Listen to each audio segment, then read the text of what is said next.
doing, okay, what we're going to be doing basically today is kind of getting to these other trig functions that we started yesterday. So if you were gone yesterday, because I know there was an ag breakfast yesterday, we started the trig functions. This is section 8.4. We skipped over 8.3. We'll come back to that section later. But we're starting these trig functions, which are items that you can find on a scientific calculator. The actual buttons that most people are always aware of are these three. These are, they're on, like, every scientific calculator as long as it has a bunch of different functions, keys on it. And our goal yesterday was to learn what these functions are, why we need them, why it's important, why it's easy to work with a calculator to actually find values with these. So that's what we started yesterday. We actually started the first function, which was sine. So if you haven't had a chance to see this before, for those select few who are not here, we're going to review it today, so that way you feel a little more comfortable, because that's what you missed yesterday. But I'll have that video online. It's actually being posted as we speak. I want to make sure that everyone in this room feels comfortable with this function, like why you use it, when we use it, all that good stuff. So right now, does everyone have a calculator in front of them? Everyone's, hopefully you do. If you don't, you're going to have to look at your neighbor, because I only have 10. You will definitely need a calculator for this next test. If you don't have a calculator, you will fail that test if you don't have a calculator in front of you, because I have 10. Like, you have to do some serious calculations. There's no way you can, like, cheat it without a calculator, because these functions that I'm going to be requiring you to do will require an actual scientific calculator. So if you don't have one, this is your fair warning that you will need to have one, and it can't just have the basic plus minus, multiplying, dividing, and all that good thing. So it's got to have the actual scientific keys on it. But the sine function on your calculator, the button, it looks like this. Everyone pronounces it sin, but it's sine. That's the correct way to say it. What this button does is when you hit it on your calculator, it usually shows up like this, and behind it has a parenthesis. What it's waiting for you to enter is an angle after it. So yesterday we made up angles, like, let's say, like 56 degrees. We just kind of made up angles in there. What that's doing, what this button is programmed to do on your calculator is that it draws a right triangle. So it's mimicking a right triangle where one of the angles is 56, other than the 90-degree angle. And what the calculator does is it knows what the lengths of the walls are, which is weird, like they're already pre-programmed in there. And what sine does is it takes the opposite wall of 56. So this is the opposite wall. How I remember that? The opposite wall is the wall across from it. It's the opposite side of the picture. It takes the opposite wall and divides by the hypotenuse. And the hypotenuse is the biggest side. So no one should get the hypotenuse wrong. The opposite is the one across from it.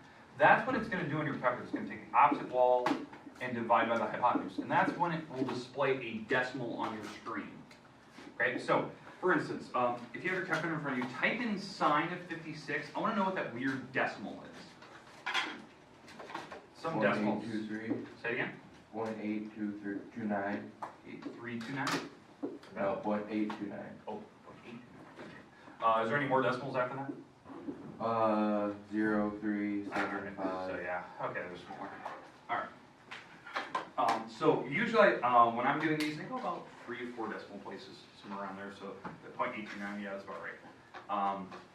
What that is, what this decimal that your calculator is hopefully displaying, did anyone not get that number on their calculator? Now again, remember, just to know, cell phones, I can't guarantee cell phones will give you the correct answer, because I know cell phones have these keys on it, like when you turn the cell phone sideways and it gives you those scientific keys.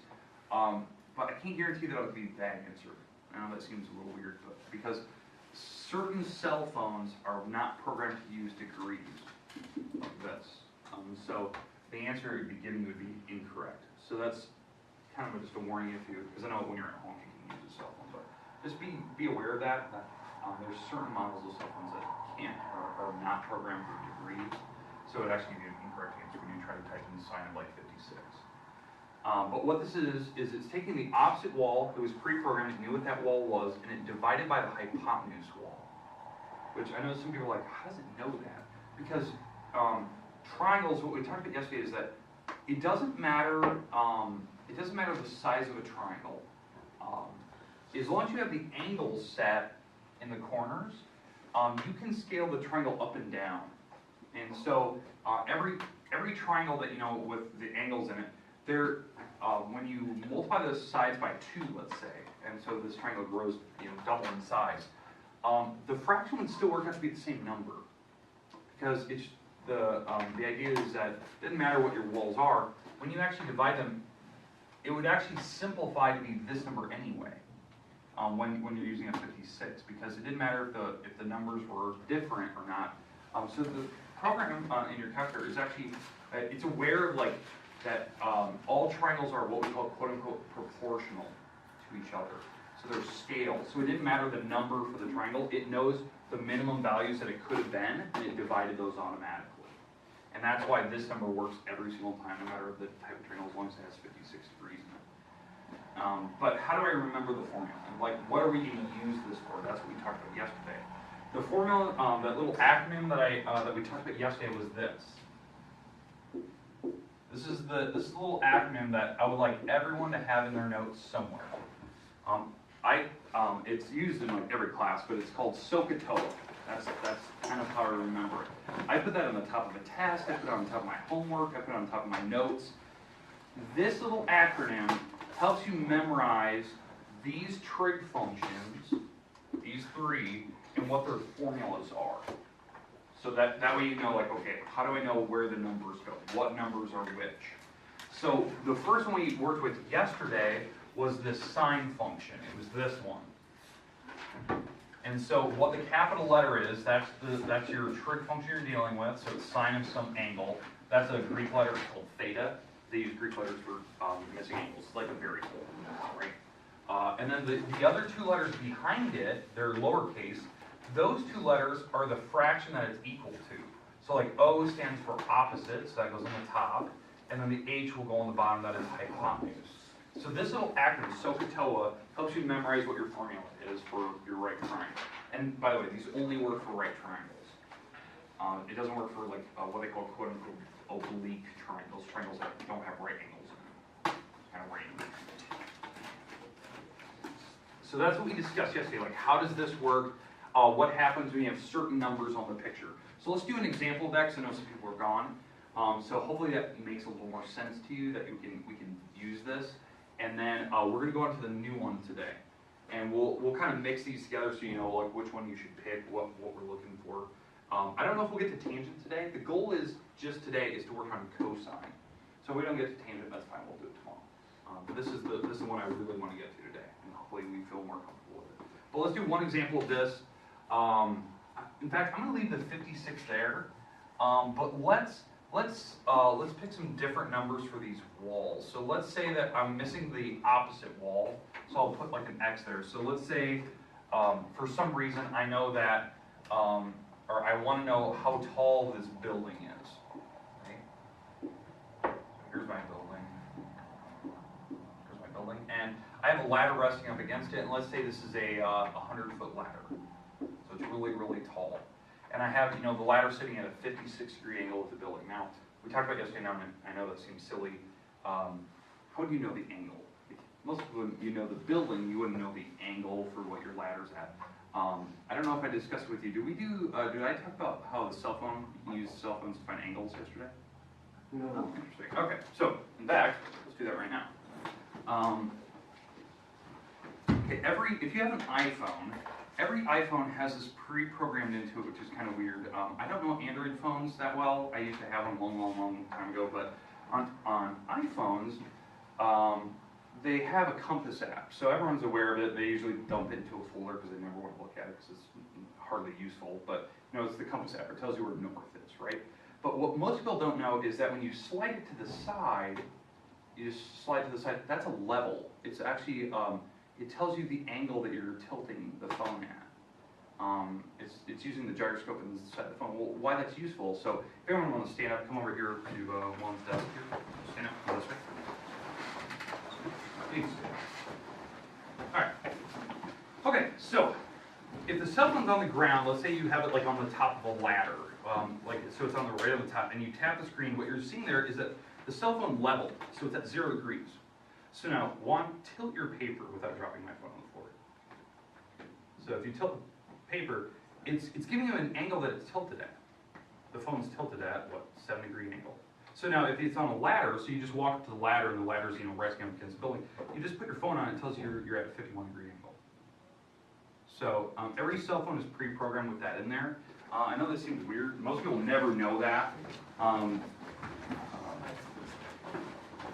So I think that's interesting. Like why that's useful is like for construction purposes, or if you're going to try to find the height of an object. So we have the ladder resting up against the top of the building. We know the angle because you just put your cell phone right on the actual ladder and it tells you it's 56 degrees. So, and now I can tell you how tall the building is using this little trick function, this little guy. Because I'm just going to plug the numbers in where they go. Like right now, I have the 56 degrees. It's in its correct spot, on that formula. So we have the theta, my angle. What other number was I given? What number does this stand for? Hypotenuse. That's the hypotenuse. So I'm going to put that number on the bottom here. So the 100 is going to go down here. And the one number that I'm missing is the opposite wall. So I can find it. As long as I have, in this formula, because that's the formula I'm dealing with, as long as I have 2 out of the 3 numbers, I can solve for it. I can solve for the missing one. So I'm going to find the height of the building. So what we'll do is, the trick is, I want to get the opposite wall by itself. So you're going to do the inverse operation to get rid of this 100. So what is the opposite of dividing by 100? Yeah, multiply. So we're going to take this 100 to the other side and do the complete opposite. We're going to multiply by 100. And that's what we're going to type in our calculator. And this should be the exact height of that building. So if you have a calculator in front of you, type that in. Type in exactly how you see it there. 100 sine 56, hit enter, it gives you your angle. Now, does anyone have a weird calculator? Yesterday there were some really weird calculators in the afternoon, and their calculators couldn't handle it. I had to show them how to specifically do it. But what do we get when we type that in? 82.9. Say it again? 82.9. Okay, and that makes sense. So 82.9, and that would be in what, feet? And that's the height of my building. That's the opposite wall. That is this wall right there. So it's an 82.9 foot building. And does the number make sense? Yeah. That was a really big ladder. I mean, we're going to the top of the building. We're at like a 50-some degree angle. So I'm expecting that building to be pretty tall. Should it be more than 100 feet? No, because what's the biggest wall of a triangle? 100. Yeah, the hypotenuse, right, 100. So it couldn't have been more than 100. So that makes sense, it was 82. Okay, does that make sense, like how you can do that? Now, obviously, not every single time will you know, like, the hypotenuse. Maybe that's the number you're missing. So we can still use the formula to figure that out. Maybe you want to know how big of a ladder you'll need to get to the top of the object.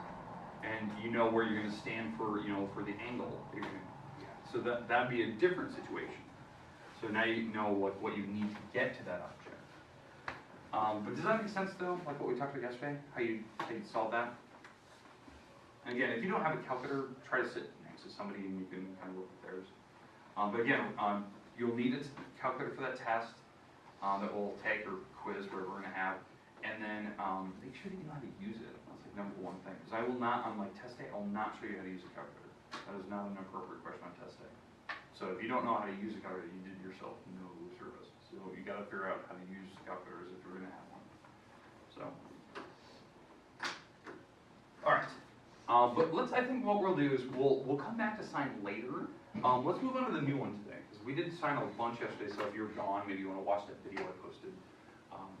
But let's work on the cosine, and we'll see kind of the differences here. All right, so cosine function now. And I'll show you how it applies to SOHCAHTOA here in a second.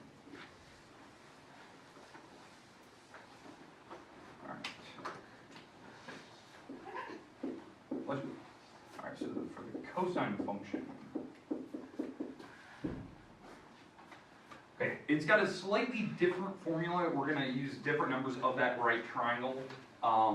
If we look at, SOHCAHTOA over there, the actual formula for cosine, this is the cosine of an angle, is the adjacent wall, and I'll explain that here in a second, over the hypotenuse. So that's the formula that is explained with SOHCAHTOA. fact, let me highlight that. So if we're looking at cosine here, cosine is the the capital letter, so it's cosine of an angle, so we always have an angle behind it. That's how those functions work, they always require an angle behind it. And now the A is adjacent and H is hypotenuse, and the A would go on the top because it's the second letter, and the third letter always goes in the bottom. So adjacent over hypotenuse. So that's how like I use SOHCAHTOA. It's actually telling me the formula when I know what the letters are. SOHCAHTOA. Right? Now, how these work on a right triangle, like what these objects are. Obviously, we have an angle. Doesn't matter where the angle's at. So if I have my right triangle again. And let's say my angle's right here. Doesn't matter the number, we can pick a number here in a second. The adjacent wall is not the wall across, that would be the opposite wall. The adjacent wall is the wall that's right next to it that's small. So this is the adjacent wall. This is the adjacent wall. It's the wall that's smaller, it's right next to it. So the word adjacent literally means side by side. So like Hannah and Juan, you guys are adjacent to it. You're side by side. That's the idea. So, and that's what's happening here. These two objects are side by side, and then obviously the hypotenuse is the other one. Do that. Now, how could that be useful? We could same exact idea. Maybe it was that same picture I had earlier with the building. Here's my building, and maybe you're going to put a ladder up against the side of the building again, but you can't go, so far away from the building, right? You're limited. Maybe there's a street right here. There's a street. Well, you can't put the ladder out in the middle of the street. So you're kind of limited on how far your adjacent side is. So like how far you can walk until you can't put the ladder anymore. So that's where you would use the adjacent. You could actually walk that distance, like, oh, I got 10 feet before I'm in the middle of the street. I can do that. So maybe that's the number you're in control of. In fact, I believe, I'll try to find it for tomorrow. There's an iPhone app that you can use where they use it for architecture, like design, especially design specifically. But what you do is you hold your iPhone, you tap the screen, and then you walk a certain distance, and you tap the screen again, and it tells you exactly the distance you traveled. So it's like a tape measure basically, but it's virtual, and it's fairly accurate. I think it's within 1 foot now, the accuracy level. So I mean that's good enough. I mean if you're within 1 foot of that number, I think you'll be fine. You're gonna guesstimate the height of the object or how big the object needs to be. But again, so let's say, for my purpose here, let's say you walk this distance where you're going to put your ladder. How far do you want to walk away from the building? Pick a small number. 7 feet. Okay, I like that. 7 feet. All right, and we're going to try to find this ladder. Now, this angle is going to make the difference. How big of the angle do you want to make it? You want to make it big? You want to make it small? What do you want? What kind of angle do you want to put where the ladder's at? 28. 28? Okay. 28 degrees. All right, so 28 degrees, to me 28 degrees is kind of small. So what I'm expecting here on this problem, just think about like common sense wise, since 28 degrees is kind of a smaller angle, you get a visual here what 28 degrees looks like. So here's 0, this is roughly 28 degrees right here.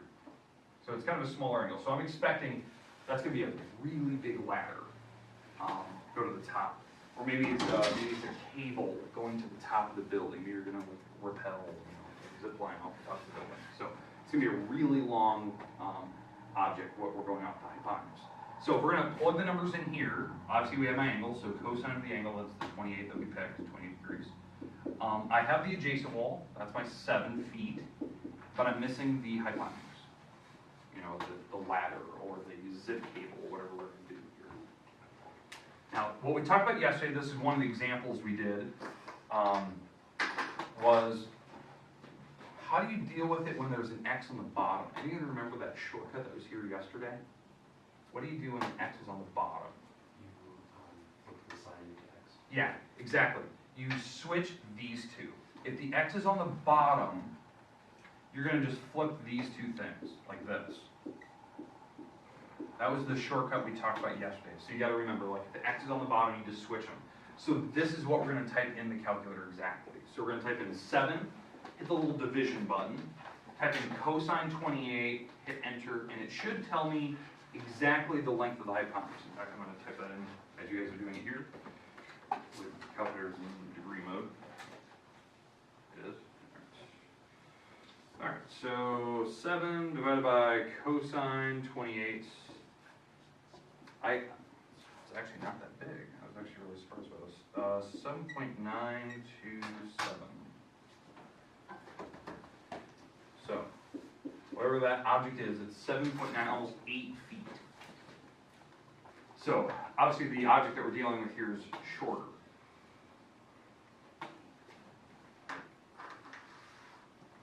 I'd expect maybe a little more, but the number we picked was smaller, so we picked 7 feet, so we're not going to be that far from the building. So it's actually really small. So it's a single-story building. All right. Any questions with how to type that in, like what we did? Now, did that number make sense? I would expect something bigger, but you know, it's definitely bigger than the 7. It means the hypotenuse wall, so it's got to be the biggest wall of the triangle. So, all right. Questions on cosine or anything like that? Okay, now that was kind of a rare example. Typically, we're not missing the hypotenuse. That's typically a number we're not missing. But if it was, that's the little shortcut you just switch those two to get x by itself. Now there was one case we talked about yesterday, is when you're missing the angle. You know, when we're trying to find the angle to the top of an object. Or maybe we're looking at an angle looking down from an object, that type of thing. We're going to do one of those right now. So let's say, draw a kind of a ridiculous picture here. So let's say that we have a hot air balloon up in the air. So here's my hot air balloon, here's the little car, the little balloon, here's the ground. And we have a rope going to the top of the car. Right, so there's my rope attached to it. Okay, let's say that the rope is, I don't know, 50-foot rope. So you're taking a hot air balloon ride over at the fairgrounds. So you got a 50-foot rope attached to the hot air balloon. You know that the distance to where you're standing directly below the hot air balloon, you know, where you get on the balloon itself, let's say that that distance is 30 feet. So where you're directly right below the actual hot air balloon. We can find this angle. Now obviously you can use your cell phone. If you have it, you can place it right on the rope and it tells you the angle. Or if you didn't want to do that, you didn't want to embarrass yourself, you could type this in using the cosine function. You can figure out what angle that thing is, you know, at. Is it really low to the ground? Is it really high? You know, in fact, we could even do the sine function. We can figure out how high it is off the ground. You know, the altitude of the actual hot air balloon. But I want to find the angle in this case. So we do have a right triangle there. So if we plug the numbers into my cosine function here, the number I'm missing is the actual angle. That's the number I'm trying to find. But I do have the adjacent wall. What's the adjacent wall up there? The 30. Okay, 30 feet. And the hypotenuse wall is the 50. And what we discussed yesterday is there was a button on your calculator, a new button that we can use to actually find angles. Now, if you've taken a chemistry or physics course, what you'll learn in that course is that the labels here will actually cancel each other out. So the feet are top and bottom, so those cancel out, and that actually will help you make your angle. There's no label anymore.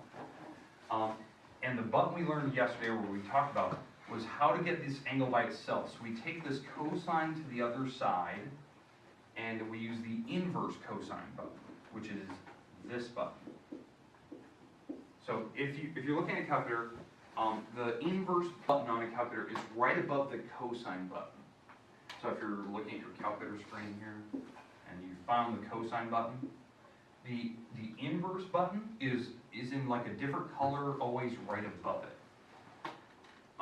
So to get that button, you have to hit the little shift or second key, and then you hit cosine, and this should display on your screen. Then what you're going to type in is 30 divided by 50. Just hit the division sign, 30 divided by 50, and then close the parenthesis. If you don't close the parentheses, some calculators, will get it wrong. I saw some of that yesterday. It just depends on the model. Some models won't, some models will. So you close parentheses, just be safe, and when you hit enter, what your calculator will give you is it will give you the angle that you're at. That's the sole purpose of that button, is to find an angle with cosine -1 key. So anyone actually type that in? 53.1. Say it again? It's 53.1. 53.1. Okay, is there any other crazy decimals after? Just 3 0. So that's more. All right, makes sense? So we're at a 53-degree angle. All right, now if we want to go further on this problem, to find how high the hot air balloon would be, you could do Pythagorean theorem, because this is a right triangle. You know, I have 2 out of the 3 walls. You could do the sine function. I could do that formula I just did a little bit ago, the one that we did yesterday, because that will help me find the opposite wall. This is the opposite wall. So you have a lot of options what we could do to find, you know, the height of the hot air balloon, now the altitude of it. In fact, I'm going to use the sine function. Now that we know what my angle is, I could actually use the sine function. If I didn't have the angle, if I didn't have that 53.1, I'd have to do the Pythagorean theorem with those 2 numbers. So a squared plus b squared equals c squared. But I'm going to use the sine function. So sine of 53.1 equals the opposite wall, which I don't know, over the hypotenuse, and the hypotenuse is the 50 feet. So to solve, I don't need to switch anything. I'm just going to move the 50 across and multiply it. 50 times the sine of 53.1. And that should give me the height. How high is it off the ground? 39.98. Okay, 39. That makes sense. 39.98 feet off the ground. So we're not going too high in the air. I mean, 40 feet. I guess that is somewhat high. If you're afraid of heights, that's probably terrifying. All right. Does that make sense, like what we could use this stuff for now? It's just the new one I wanted to talk about today for sure was cosine. Because there's a different purpose, right? Sine is really good for opposite and hypotenuse. Usually what we use sine for is either to find the hypotenuse, like the cable itself, the rope, or the height of an object. Cosine is either, you know, the street, the size of, like how far, the distance you're standing from the object itself versus the hypotenuse, that type of thing. These 2 things have really big implications for obviously construction and design, but you know, I can make up goofy things like this. So, all right. Any other questions with what we did there? Okay, let's do one more. Let's do one more, and then we're going to be done for the day. Okay, one more. So, in fact, I'm going to let you guys kind of come up with numbers. So, I'll put a triangle up here on the board, and we'll come up with what we want to do, what we want to find. So,